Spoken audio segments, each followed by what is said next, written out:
6월 1일 6월의 첫 주 주일 예배 참여하신 여러분을 진심으로 축복합니다. 2025년도 한 해 주일 예배는 예레미야서의 말씀을 가지고 여러분과 나누고 있습니다. 매주 한 주에 한 장씩 말씀을 나누고 있는데요. 경건의 시간과 성경 필사를 통해 신앙적으로 풍성한 열매를 맺는 한 해가 되시기를 주 예수 그리스도의 이름으로 축원합니다. 오늘 본문의 말씀은 예레미야서 22장입니다. 특별히 오늘은 예레미야서 22장 1절로 9절 말씀을 중심으로 선포하고자 합니다. 오늘 본문의 말씀 예레미야서 22장 1절로 9절 말씀 제가 받들어 봉독하도록 하겠습니다. 예레미야서 22장 1절로 9절입니다. 여호와께서 이와 같이 말씀하시되 너는 유다 왕의 집에 내려가서 거기에서 이 말을 선언하여 이르기를 다윗의 왕위에 앉은 유다 왕이여 너와 네 신하와 이 문들로 들어오는 네 백성은 여호와의 말씀을 들을지니라. 여호와께서 이와 같이 말씀하시되 너희가 정의와 공의를 행하여 탈취당한 자를 압박하는 자의 손에서 건지고 이방인과 고아와 과부를 압제하거나 학대하지 말며 이곳에서 무죄한 피를 흘리지 말라. 너희가 참으로 이 말을 준행하면 다윗의 왕위에 앉을 왕들과 신하들과 백성의 병거와 말을 타고 이 집 문으로 들어오게 되리라. 그러나 너희가 이 말을 듣지 아니하면 내가 나를 두고 맹세하노니 이 집이 황폐하리라. 여호와의 말씀이니라. 여호와께서 유다 왕의 집에 대하여 이와 같이 말씀하시니라. 네가 내게 길르앗 같고 레바논의 머리이나 내가 반드시 너로 광야와 주민이 없는 성읍을 만들 것이라. 내가 너를 파멸할 자를 준비하리니 그들이 각기 손에 무기를 가지고 네 아름다운 백향목을 찍어 불에 던지리라. 여러 민족들이 이 성읍으로 지나가며 서로 말하기를 여호와가 이 큰 성읍에 이같이 행함은 어찌 됨인고 하겠고 그들이 대답하기는 이는 그들이 자기 하나님 여호와의 언약을 버리고 다른 신들에게 절하고 그를 섬긴 까닭이라 하셨다 할지니라. 아멘.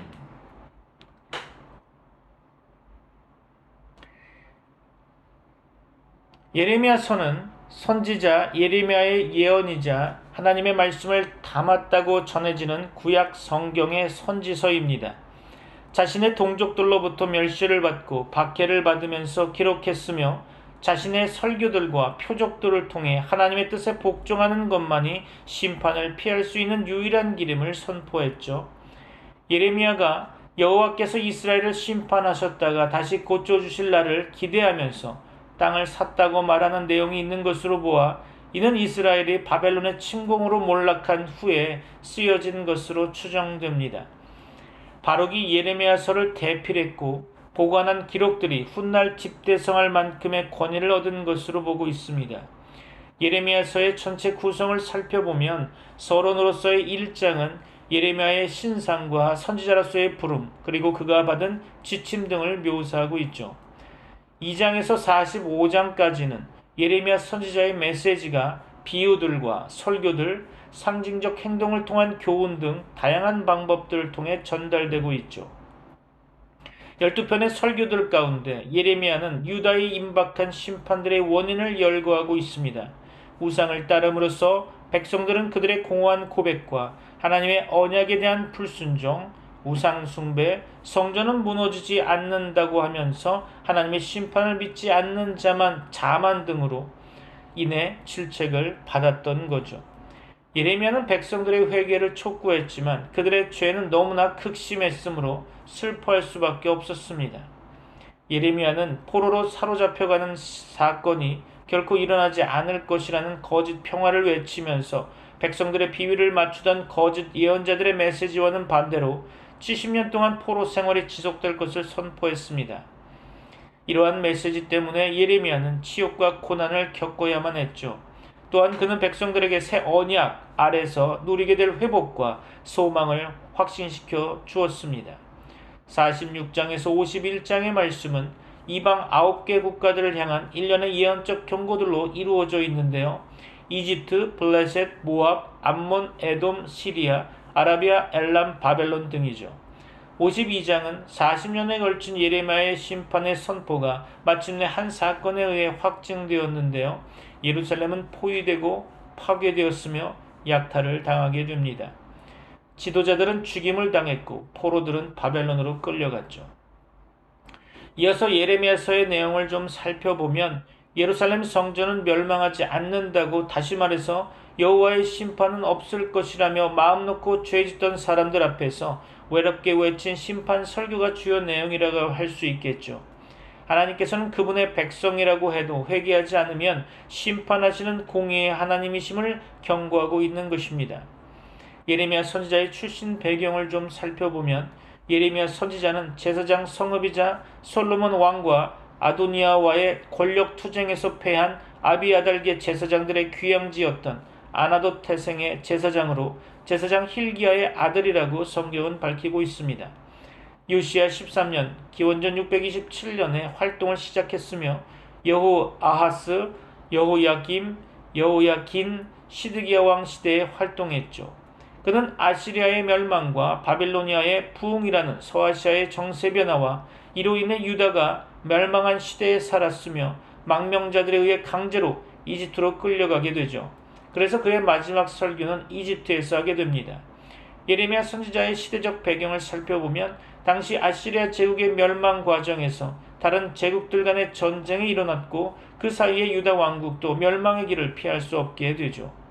결국 갈그미스 전투에서 바벨론의 왕 느부갓네살이 이끄는 군대가 결정적인 승리를 거두게 되었고 이후 페르시아 발언까지 전 세계는 바벨론의 손아래에 들어가게 되었던 것입니다.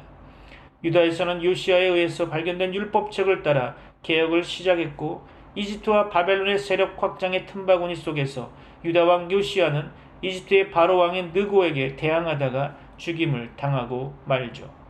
이때부터 여러 왕들이 이집트와 바벨론 사이를 오가며 추종하며 살아남기 위한 작전을 벌였으나 결국 유다 왕 여호야김이 바벨론의 반기를 든 대가로 바벨론에 의해 기원전 586년 멸망을 당하고 맙니다.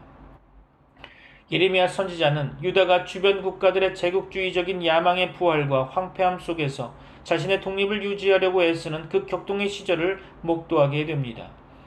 예레미야 선지자는 애국주의 친바벨론계와 친이집트계의 갈등, 강경파와 온건파 사이의 투쟁 등을 생생하게 잘 묘사하고 있으며 이런 세월 속에서 예레미야 자신이 소명을 받게 됩니다.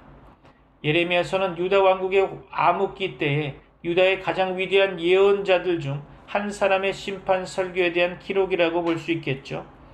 예레미야는 예루살렘 성전을 불멸의 존재로 여기며 하나님 말씀을 마음 놓고 어기던 유다를 통해 다가올 여호와 하나님의 심판을 40년 동안 충실하게 선포했고 그 대가로 박해와 폭력 그리고 격리와 수감 등을 당하게 됩니다. 흔히 예레미야 선지자에 대해서 유다의 타락과 임박한 운명을 슬퍼한 눈물의 예언자, 섬세한 여성적인 예언자라고 해석하고 있는데요. 이는 오해라고 생각됩니다.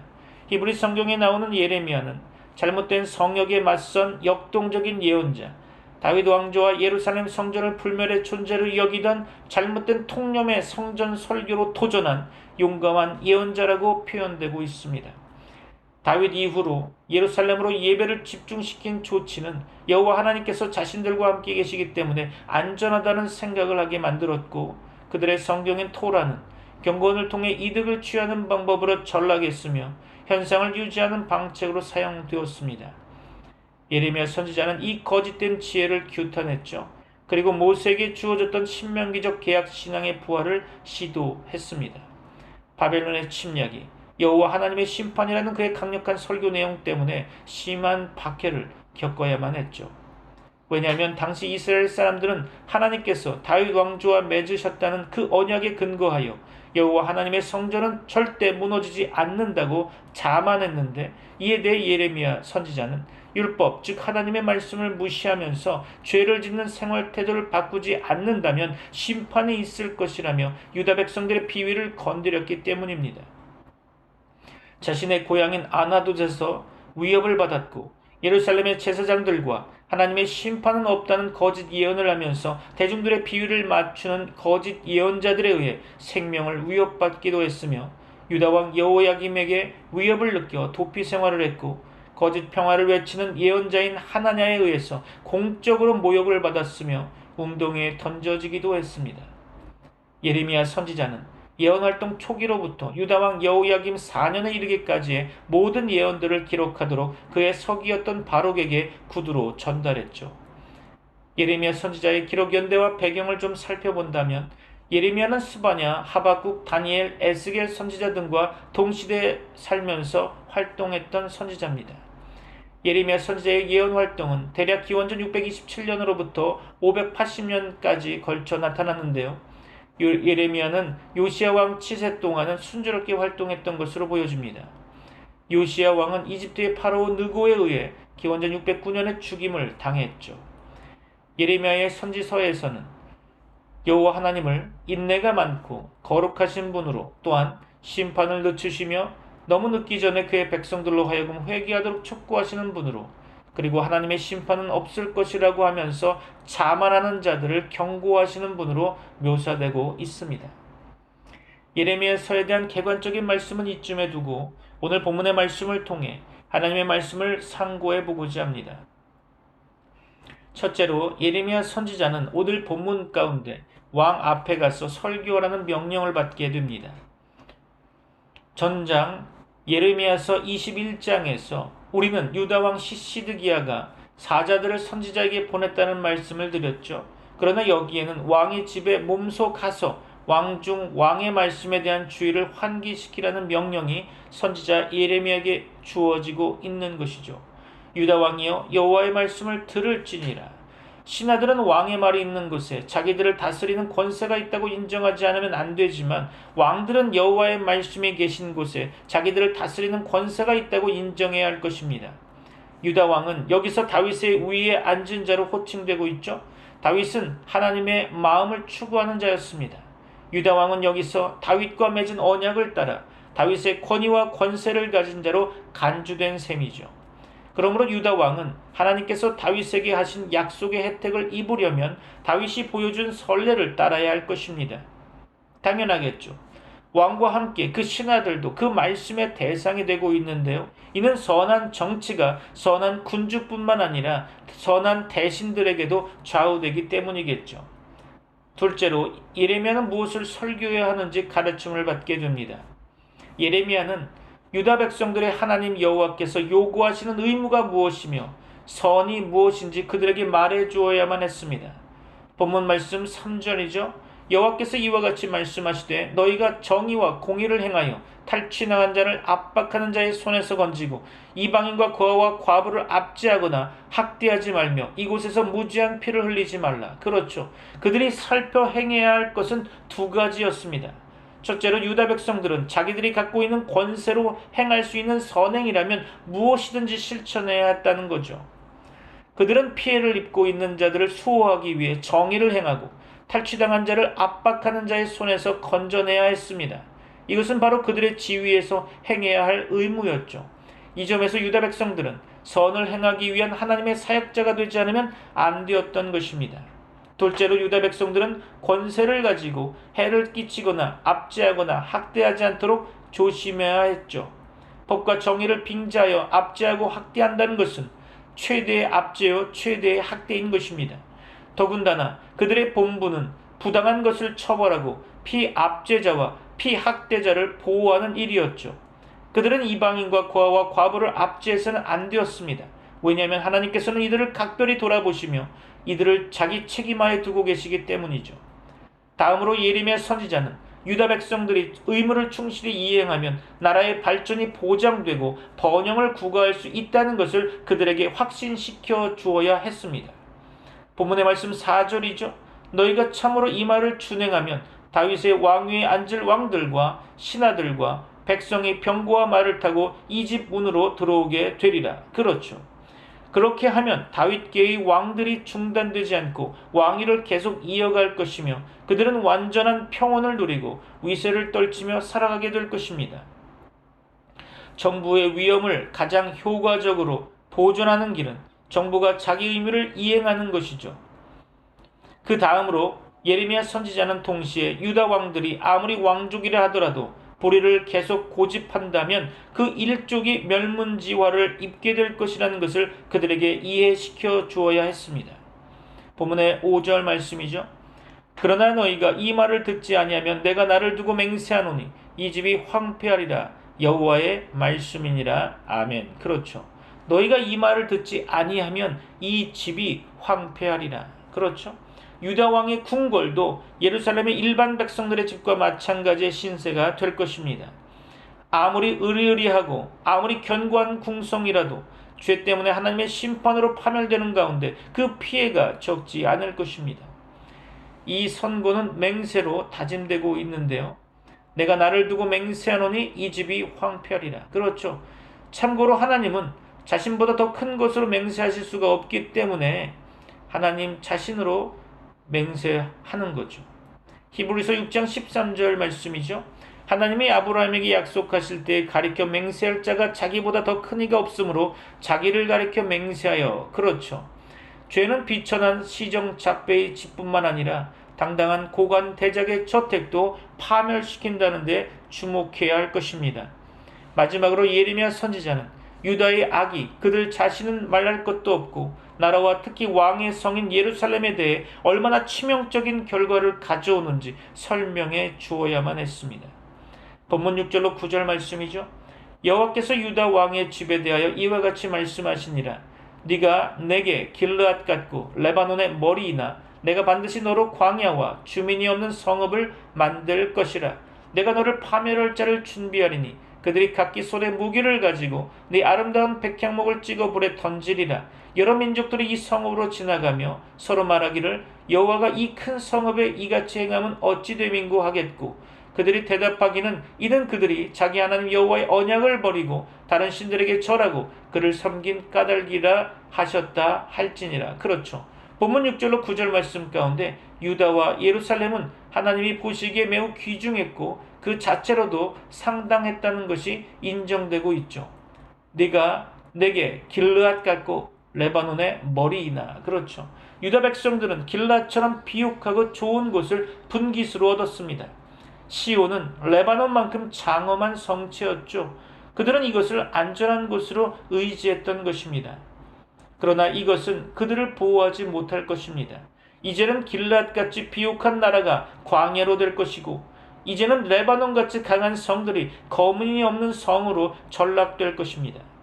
나라가 황폐하게 될 때 도시의 주민이 없어지는 것은 당연하겠죠. 하나님의 심판이 한 국가를 극히 완전하게 파멸시킬 수 있으며 죄로 말미암아 이 일은 틀림없이 이루어지고야 만다는 것을 명심하십시오.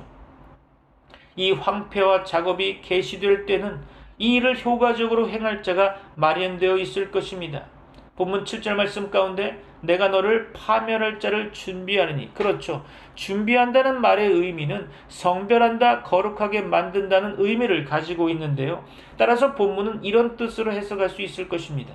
내가 그들을 이 직분에 임명해서 사용할 것이다. 파멸이 계획될 때는 파멸할 자가 준비되어 있거나 준비 중에 있다는 것을 기억하시기 바랍니다. 하나님께서 멸망을 계획하실 때는 재반 사태가 계획된 멸망을 향해 작동하고 있거나 아니면 벌써 만반의 준비를 갖추고 있다는데 유의하시기 바랍니다. 그런데 누가 하나님께서 준비하신 이 파멸자와 다툴 수 있겠습니까? 그들은 나무꾼이 숲속의 나무를 쉽사리 쓰러뜨리는 것처럼 성들을 파괴할 것입니다. 본문 7절 말씀 가운데 그들이 각기 손에 무기를 가지고 네 아름다운 백향목을 찍어 불에 던지리라. 그렇죠. 그리고 그들이 망할 때는 가시나 찔레만큼도 존중받지 못하게 될 것입니다. 파멸자들은 그들의 아름다운 백향목이 썩어 아무짝에도 쓸모없는 것이기에 불에 던질 것입니다. 이렇게 행하시는 하나님의 정당성을 기꺼이 인정하는 자들도 있을 것입니다. 여러 민족들이 이 폐허된 성을 지나가다가 이렇게 말할 것입니다. 여호와가 이 큰 성읍에 이같이 행함은 어찌 됨인고 그토록 강성하던 성이 어떻게 하여 이렇게 되었는가? 그토록 부유하던 성이 어떻게 하여 가난한 성이 되었는가? 그토록 인구가 많던 성이 어찌하여 개미새끼 한 마리 찾아볼 수 없는 그러한 황량한 곳으로 변했는가? 그토록 거룩하던 성이 어찌하여 모독을 당하고 있는가? 그리고 하나님께 그토록 소중히 여김을 받던 성이 어떻게 그분에게 버림을 받게 되었는가? 그 이유는 너무나 명명백백하여 누구든지 이구동성으로 즉시 대답할 수 있었을 것입니다. 본문 예레미야서 22장 9절이죠. 그들이 대답하기는 이는 그들이 자기 하나님 여호와의 언약을 버리고 다른 신들에게 절하고 그를 섬긴 까닭이라 하셨다 할지니라. 그렇죠. 유다는 자기 하나님을 외면하고 반역했습니다. 그들은 다른 신들에게 절하고 그들을 섬겼으며 이는 자기 하나님 여호와를 멸시한 영고겠죠. 그러므로 하나님은 그들을 포기하셔서 이런 파멸을 당하도록 하신 것입니다. 하나님께서는 백성들이 먼저 하나님을 버리기까지는 아무도 버리지 않으신다는 것에 주목하시기 바랍니다. 하나님께서는 너는 유다 왕의 집에 내려가서 거기에서 이 말을 선언하라 라고 선지자 예레미야에게 말씀하셨죠. 말씀을 마무리하면서 정리하고자 합니다. 결단의 시간이 되시기를 바랍니다. 예레미야 22장은 하나님께서 유다 왕들에게 정의와 순종을 명령하는 말씀으로 시작됩니다. 하나님은 예레미야 선지자에게 왕국에 나아가 이 메시지를 전하라고 명령하시죠. 너는 유다 왕의 집에 가서 이 말을 전하여 이르기를 여호와의 말씀을 들으라. 이 구절은 하나님의 메시지가 왕과 지도자들에게 직접적으로 주어졌음을 나타내고 있는 거죠. 하나님께서는 왕들에게 정의와 공의를 행할 것을 요구하십니다. 본문 3절의 말씀 가운데 너희가 정의와 공의를 행하여 탈취당한 자를 압박하는 자의 손에서 건지고 이방인과 고아와 과부를 압제하거나 학대하지 말며 이곳에서 무죄한 피를 흘리지 말라. 이러한 명령은 지도자들이 권력을 남용하지 말고 약자들을 보호할 것을 강조하고 있는 거죠. 당시 유다의 왕과 지도자들은 사회적 약자들을 착취하고 불의를 일삼고 있었기 때문에 하나님께서 이를 강력히 책망하신 것입니다. 이러한 경고는 하나님의 언약 백성에게 주어진 특별한 책임을 상기시켜주고 있죠. 그들은 단순히 정치적 지도자가 아니라 하나님의 통치 원리를 대표해야 하는 위치에 있었던 거죠. 하나님은 그들이 정의를 행할 경우 왕실과 나라가 번영할 것이라고 약속하셨죠. 정의는 단순히 형식적인 법 집행이 아닌 하나님의 공의에 기초한 진정한 사랑과 돌봄을 의미하는 것입니다. 반면 불순종할 경우 예루살렘과 왕국이 황폐하게 될 것이라고 경고하고 계시죠. 본문의 말씀 8절 말씀 가운데 여러 민족들이 이 성읍으로 지나가며 서로 말하기를 여호와가 이 큰 성읍에 이같이 행함은 어찌 됨인고 하겠고. 그렇죠.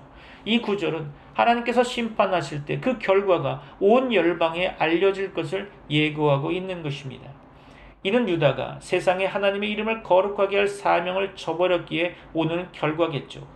하나님은 우리에게도 정의와 공의를 실천할 것을 요구하고 계십니다.